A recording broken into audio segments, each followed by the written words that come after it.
قرآن تو ایک معجزاتی کتاب ہے ہی، لیکن جس زبان عربی میں یہ نازل ہوا ہے نا، وہ بھی کوئی کرشماتی زبان ہے۔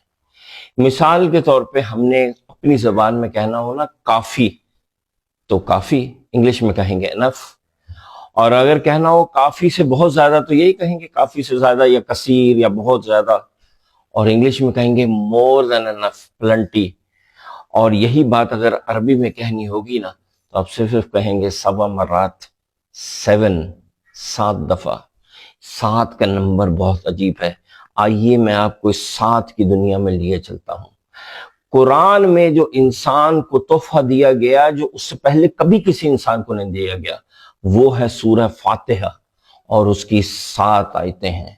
قرآن کی پہلی صورتیں جس میں کھل کے ایک ایک چیز بیان کی گئی ہے، جو کہ پوری تورا اور انجیل کے مقابلے پہ صورتیں ہیں، لمبی صورتیں، وہ بھی 7 ہیں۔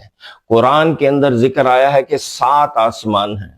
قرآن کے اندر یہ ذکر آیا ہے کہ انسان جو ہے وہ سجدہ کرتا ہے اللہ کے آگے، اور جب ہم سجدہ کرتے ہیں تو ہم 7 چیزوں کو زمین پہ لگاتے ہیں۔ وہ جو خانہ کعبہ کے ہم گردش کرتے ہیں وہ 7 ہیں، سعی 7 ہے، جو شیطان کو کنکر مارتے ہیں وہ 7 ہیں۔ اور اب آئیے مزے کی بات کی طرف، جو دوزخ کے دروازے ہیں وہ 7 ہیں۔ لیکن اب سب سے مزے کی بات ہے، اللہ تعالیٰ نے زمین آسمان بنائے، وہ 7 دن میں نہیں بنائے، 6 دن میں۔ دنیا کو بتایا کہ اللہ تعالیٰ کے لیے دنیا بنانا کوئی اتنا بڑا کام نہیں تھا کہ اس میں 7 دن لگتے، تو 7 سے 1 دن کم 6 دن لگے۔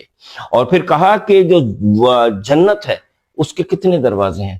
7 نہیں ہیں، 8 ہیں، کیونکہ جو کثرت ہے، کثرت جتنی زیادہ کثرت، پلنٹی فلنس آپ امیجن کر سکتے ہیں، تو اللہ تعالیٰ کی رحمت اس سے بھی زیادہ ہے، یعنی 7 سے بھی زیادہ، 8 ہے۔ جنت کے 8 دروازے ہیں۔